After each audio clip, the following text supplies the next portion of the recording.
She fixes bikes in a dirty hoodie until the day she makes the entire Seattle elite drop their jaws in shock. What happens when a 5'3" grease-covered girl who smells like burnt sugar and motor oil walks into the biggest pitch night of the year wearing the same hoodie everyone mocked her in, and turns out to be the secret genius the whole city has been begging for crumbs?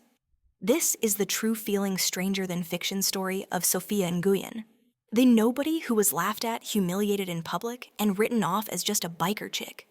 Right up until the moment she flipped the script so hard the room went dead silent, then exploded. Seattle, October. The kind of cold sideways rain that soaks you in 10 seconds flat. The neon sign over my garage flickers like it's on its last breath. Ashes and dough, bakery and bike repair. Half the place still smells like motor oil. The other half smells like burnt sugar. That's me in a nutshell. My name's Sophia Nguyen. 28 5'3" on a good day hoodie, 2 sizes too big jeans ripped at the knees from sliding under Harleys. People around here just call me the girl who fixes bikes on 12th. Most of them still ask if my dad owns the place. Dad's been dead 14 months. Cancer. Left me the shop, the ovens, and a $380,000 banknote that's due in 60 days. It was pushing 11 p.m. rain, hammering the tin roof like it had a personal grudge. I was flat on my back under a BMW S1000RR flashlight in my mouth, hunting a fried coil, when the roll-up door creaked. A pair of $600 loafers stepped in out of the storm. I slid out, wiped my hands on my hoodie, and looked up. Way up, into the face of Nathan Caldwell. Yeah, that Nathan Caldwell. The guy Forbes calls Seattle's Ice King. The guy whose venture fund can make or break a startup with one email. He was soaked at the shoulders, hair still perfect, eyes the color of winter steel. He didn't say hello, just held out the key. Dead on Pine Street, need it running by 7. I stood, all 5'3" of me, grease stripe across my cheek like war paint. After hours is double, and I don't take black cards from guys who look like they've never pumped their own gas. His eyebrow twitched the tiniest crack in the ice. He pulled out a fat stack of hundreds and set it on the workbench like it was a napkin. I laughed under my breath. Keep it, I'm not for sale. He didn't leave, just stood there while I went back to the bike. The only sound was rain and the hum of the old oven timer. I'd pulled a tray of chocolate chip muffins 10 minutes earlier, edges burnt black on purpose. Dad always said burnt edges taste like memory. I tossed one toward him without looking. Eat it or don't, just don't let it die cold. I heard the paper rip. Then silence. When I rolled back out 5 minutes later, the muffin was gone, and Nathan Caldwell was staring at the empty wrapper like he'd just been punched in the soul. Next morning, 6:45 sharp, he's back. Bike purrs like a kitten. He drops another envelope thicker this time. 10 grand easy. I slide it right back across the bench. I fix bikes, not egos. That's when the Bentley pulls up. Amelia Whitmore steps out 6 feet of blonde money in a dress that costs more than my rent. She takes one look at me, grease hoodie burnt sugar smell, and laughs loud enough for the whole block to hear. Nathan, seriously, you let this grease monkey touch your bike. She looks like she just crawled out of a dumpster fire. The guys drinking coffee across the street go quiet. Heat rushes up my neck so fast I can hear it in my ears. But I just smile the smile my mom taught me when customers used to ask if I was the cleaning girl. Keep smiling, baby. They can't see you bleed if you're smiling. Nathan doesn't say a word. Doesn't defend me, doesn't shut her up. Just gets in the Bentley and drives off. Door slams. Rain keeps falling. I stand there long enough to feel every drop like a slap. I lock the gate, kill the lights, and open my laptop. I've got a secret blog, 820 users aren't followers, 0 face, 0 name. They just know me as From the Ashes. Tonight's post is one line. They laughed in my face today. Fine, let them laugh. Ash still holds heat, and I'm about to light the whole damn city on fire. I hit publish, phone buzzes, bank reminder, 60 days. I laugh, tears mixing with the rain on my cheeks. All right, Seattle. You want a show? You're about to get one. 1 week later, sus. The biggest pitch night of the year, Caldwell Ventures, hosting 500 investors packed shoulder to shoulder in a glass ballroom downtown. I'm standing in the wings, wearing the same damn hoodie heart, trying to punch through my ribs. MC's voice booms. Next up, from the Ashes Bakery. Founder has requested to remain anonymous until they hit the stage. I step into the spotlight. Every eye in the room turns. I hear Amelia's laugh, first sharp, cruel, already halfway out of her mouth. I grab the mic, look straight at the judge's table, straight at Nathan Caldwell, and I smile. Hi, I'm Sophia Nguyen, the grease monkey from 12th, who apparently crawled out of a dumpster fire. And I'm the one you've all been begging to sell you recipes for $2 million. The mic hits the floor with a crack that echoes like a gunshot. 500 people gasp at the same time. Nathan's face. For the first time in his life, the Ice King looks like he just got hit by a freight train. Outside, the Seattle rain is still falling, but inside this room, it feels like the whole place is about to burn. The mic hit the floor with a crack that sounded like a damn gun going off in that ballroom. 500 people sucked in air at the exact same time. I'm standing there under the lights in my ratty hoodie grease, still under my fingernails, staring straight at all of them. Amelia Whitmore's mouth is literally hanging open, her half smirk frozen, like someone just yanked the plug on her whole personality. And Nathan Caldwell, man, for the first time in his entire polished life, the guy looks like he got hit by a Mack truck doing 90. I pick the mic back up, grin, the same grin my mom taught me when customers used to talk down to her at the nail salon, and I let it rip. So last week, y'all were laughing at the grease monkey in the hoodie, who smelled like burnt sugar and motor oil. Cool. Today, I'm the same girl, same hoodie, same burnt sugar. Except I'm also the anonymous baker you've been blowing up my inbox for a year, begging to buy my recipes for $2.5 million. Funny how that works, huh? Dead. Silence. You could hear a pin drop on carpet. I click the remote. The screen behind me lights up 820K followers, 42 licensed recipes. Best Underground Baker Paris 2024. And the actual email Caldwell Ventures sent me 7 days ago, offering 7 figures for the IP. Amelia shoots to her feet, voice like nails on a chalkboard. This is absurd. She's just some biker chick. How could she possibly? I cut her off, still smiling. Yeah, I'm a biker chick. I'm also the one Paris flew out first class last year while you were busy getting fillers. Sit down, Amelia. The room explodes. Not polite golf clap applause. This is stand-up screaming, oh shit, she did not applause. I look straight at Nathan, dead in the eyes. Last week, you left 10 grand on my bench like I was a charity case. I slid it right back. Today, I don't need your pity money. I just need you and every single person in this room to remember one thing: never judge someone by how they look. Because this girl you wrote off, she's been playing chess while y'all were playing checkers. Last slide from the ashes is not for sale. I'm opening my own chain. Investors who want in get in line. Everyone else? Thanks for coming to the show. I drop the mic, legit drop it, and walk off stage while the place loses its damn mind. Standing ovation. People on their feet whistling. I don't look back, but I feel Amelia trying to melt me with her eyes and failing hard. Backstage, my legs finally give out. I slide down the wall, hands, shaking, laughing, and crying at the same time.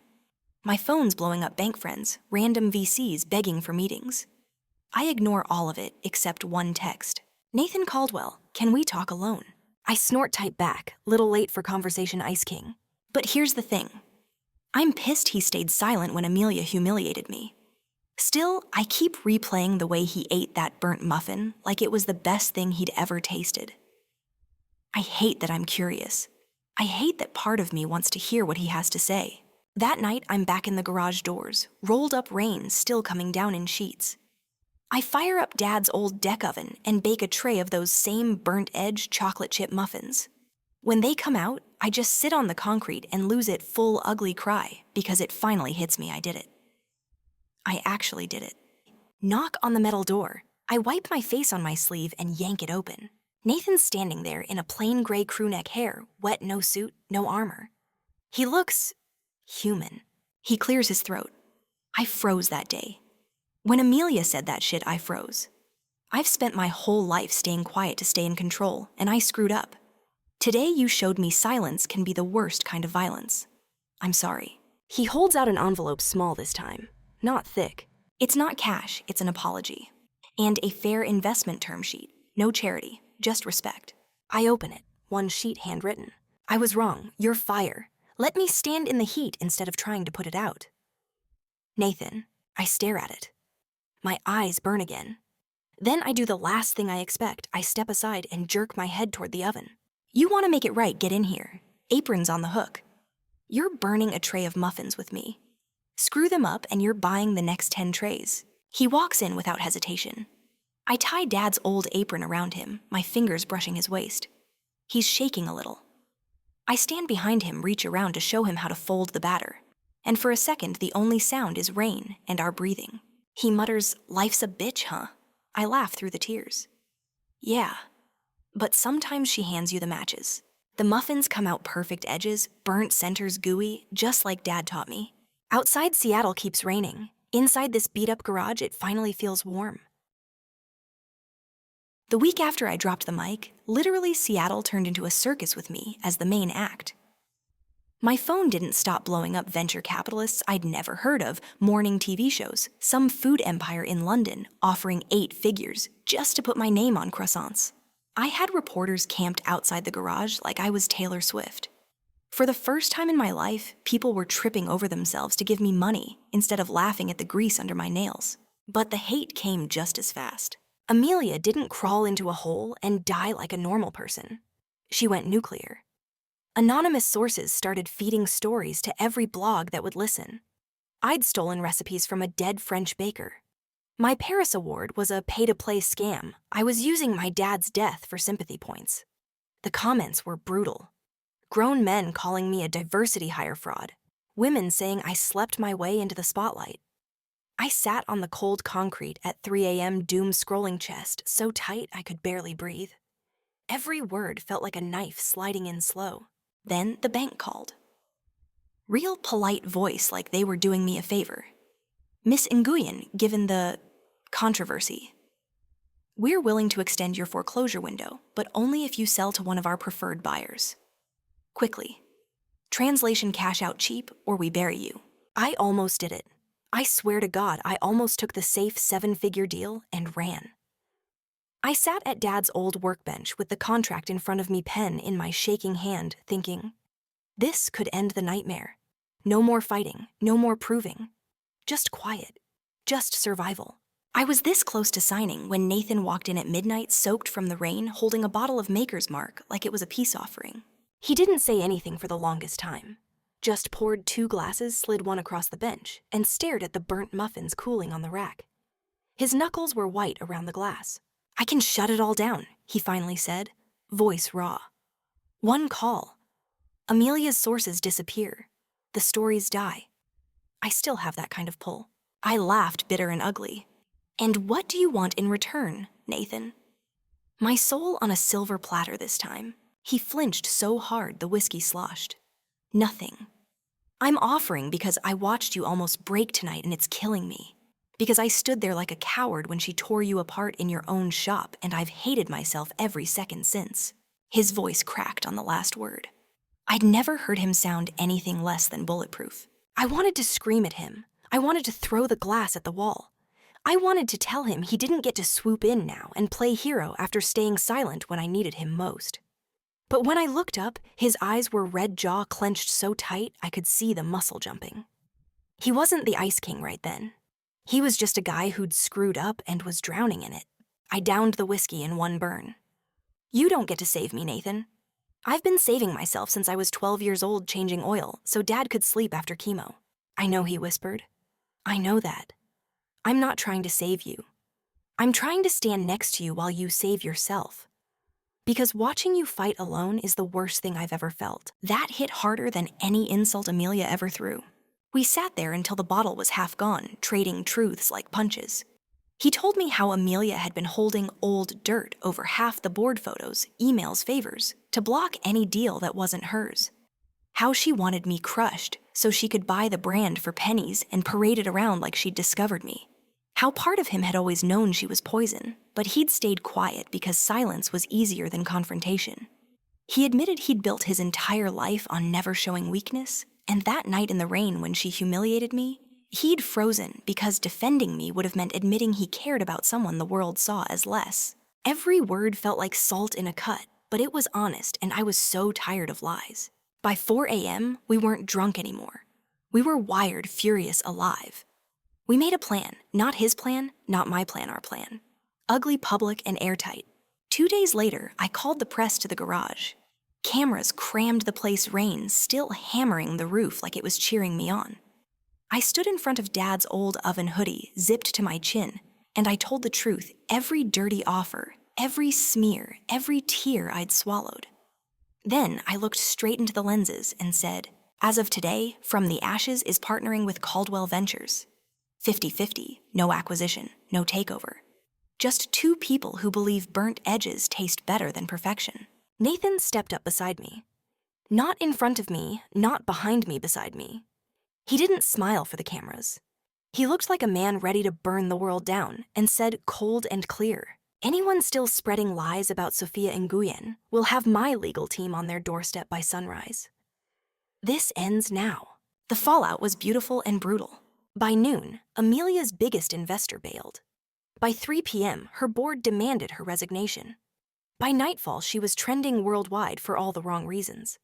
The internet smelled blood and ripped her apart. I watched it happen from the garage roof legs, dangling city lights smeared by drizzle, and felt nothing. No victory high. Just this hollow ache like I'd won a war, but lost pieces of myself along the way. Nathan found me up there at midnight. He climbed the ladder, slow sat beside me without asking, handed me a muffin still warm from the oven. We ate in silence for a long time. I thought I'd feel better, I finally said, voice small. I thought destroying her would fix the hole. He was quiet so long I thought he wouldn't answer. Then I spent 10 years building a life where no one could touch me. Turns out the loneliest place in the world is a throne made of ice. I looked at him. Really looked. The sharp jaw, the tired eyes, the way his hands shook just a little when he thought no one was watching. I'm scared, I admitted. Scared that tomorrow I'll still feel like the girl they laughed at. Money doesn't erase that. He turned, took my grease-stained hand in his, and held it like it was the most precious thing he'd ever touched. Then let me spend every day for the rest of my life reminding you who you are. Not for the headlines, not for the brand, just for you. Because you're the first real thing I've ever been close enough to burn for. I started crying, then ugly, messy snot and all crying, and he pulled me into his chest like he was trying to hold all my broken pieces together. I could feel his heart hammering against my cheek, fast and terrified and alive. I'm still mad at you, I mumbled into his soaked hoodie. I know, he whispered into my hair. Be mad, just don't fight alone anymore. The rain softened to a mist. Somewhere below the neon sign flickered ashes and dough like it was breathing with us. For the first time since Dad died, I wasn't bracing for the next hit. I was just held. 6 months later, the garage on 12th doesn't look like a garage anymore. The roll-up door is gone, replaced by floor-to-ceiling glass. The concrete floor is now warm walnut. Dad's old deck oven sits pride of place in the middle, like a museum piece still cranking out burnt edge everything 24/7. The sign above the door reads, From the Ashes in brushed bronze, no neon flicker, no excuses. Opening day? I'm standing behind the counter in a black apron that actually fits hair in a clean bun, for once trying not to throw up. There's a line around the block. Local news trucks, food bloggers, half the city wants to see if the grease monkey baker is real, or just a 6-month meme. My hands won't stop shaking. Nathan's beside me in a simple gray Henley sleeves, pushed up looking calmer than I feel. He keeps brushing his fingers across the small of my back, like he's reminding me I'm allowed to breathe. I want to lean into him and hide at the same time. The night before, I didn't sleep. I sat on the roof until 4 a.m., having a full-blown panic attack in silence. Because what if this is the peak? What if tomorrow the shine wears off and they remember, I'm still the girl from the wrong side of the hill? What if I open these doors and everybody realizes I don't belong in the light? I didn't tell him that part. I just kissed him goodnight and pretended I was fine. Now the clock hits 7 a.m. and the ribbon is about to be cut. There's a little stage set up outside. The mayor's here. Some Food Network host keeps trying to get a selfie. I feel like I'm watching my own life from underwater. Nathan leans in, voice low, so only I hear, you don't have to do the speech if you don't want. We can just open the doors and let the muffins speak. I almost take the out. God, I want to. But Dad's voice is louder in my head than my fear-burnt edges Soph. People remember the parts that hurt a little. So I walk out there. The crowd quiets. Cameras flash. I grab the mic with both hands to hide the tremor. I was supposed to write something pretty. I start voice cracking on the first word. About rising from ashes, about proving the haters wrong. But the truth is, I'm still scared shitless. 6 months ago, I was 2 months from losing this place. I was eating ramen and praying the lights stayed on. I'm still that girl. Money didn't erase her. It just gave her better lighting. A couple people laugh, soft, understanding laughs. I spent years thinking, if I could just get far enough away from who I was, I'd finally be safe. Turns out the only way out is through. So yeah, the edges are burnt on purpose. Because perfect never tasted like home to me. Home tastes like the muffins Dad and I made at 2 a.m. when the chemo wouldn't let him sleep. Home tastes like motor oil under my nails and rain on a tin roof. And every single morning, I woke up and chose to keep going anyway. My voice gives out. I have to stop swallow hard. Nathan's eyes are glassy, but he doesn't move, just lets me have the moment. So thank you for showing up today. Not for the hype. For the burnt edges. For the parts of me I was told to hide. You're why I get to stand here in one piece. I step back. The ribbon gets cut. The doors slide open. People flood in like a wave. The first hour is chaos in the best way. Kids pressing their faces to the glass case. Old regulars from the bike days crying when they see Dad's oven still running. Somebody brought flowers and left them on the counter with a note. For the girl who taught us fire is warmer than perfect. I'm smiling so hard my face hurts, but inside there's still this whisper. This is temporary. Enjoy it before it disappears. Around noon, the crowd thins enough that I can breathe. Nathan finds me in the back room, hands me a bottle of water, rubs the knots out of my shoulders without asking. You okay? He murmurs. I nod too fast. Yeah, great, amazing. He sees right through me. He always does now. Talk to me, Soph. I crumble, just fold in half forehead against his chest. I keep waiting for the other shoe to drop, I whisper. Like any second someone's gonna walk in here and tell me it was all a mistake. That I don't get to keep this. That happy endings are for people who weren't born on the wrong side of the tracks. He pulls back, cups my face, so I have to look at him. Listen to me. I spent 34 years building walls so high no one could reach me. You tore them down with a burnt muffin and a smart mouth. I'm not going anywhere. This, he gestures at the shop, the crowdus, this is real. And it's yours. You earned every damn inch. I start crying again, quiet, the kind that sneaks up on you. He just holds me until I'm done. The afternoon gets busy again. Around 4, the place is packed shoulder to shoulder for the second wave. I'm running on pure adrenaline and cold brew. Nathan's been on barista duty all day, sleeves rolled, looking unfairly hot with flour on his forearms. People keep sneaking photos of him like he's the surprise guest star. Then the lights dim a little. The playlist switches from indie to something softer. I'm in the middle of boxing an order when the room goes oddly quiet. I look up. Nathan is standing in the center of the shop, right in front of Dad's oven, holding a small black box. The crowd parts like they rehearsed it. My heart stops. He clears his throat, voice steady, but I can hear the shake underneath. 6 months ago, I walked into a garage looking for a quick fix and got my whole world flipped upside down by a girl who wouldn't take my money and wouldn't take my shit. You looked at me like I was just some guy in overpriced shoes. And for the first time in years, I wanted to be more than the guy on the magazine covers.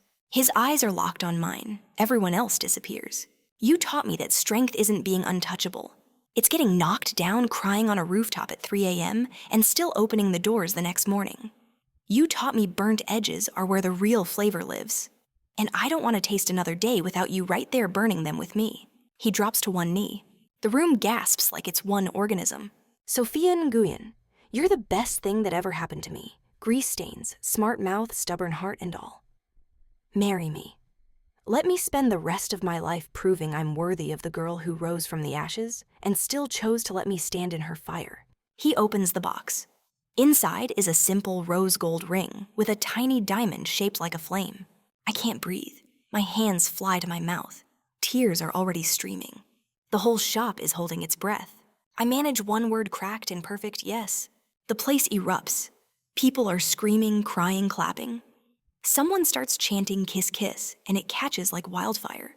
Nathan stands, slides the ring on my finger with shaking hands, and then he kisses me like the world is ending and beginning at the same time. I taste salt and burnt sugar and every fight we ever survived. When we finally pull apart, foreheads still touching, he whispers, so only I can hear, "You're home now, Soph. For good." I laugh through the tears. Took you long enough, Ice King. Later, when the chaos dies down and the last customer leaves with a box of muffins and a story they'll tell for years, we lock the doors.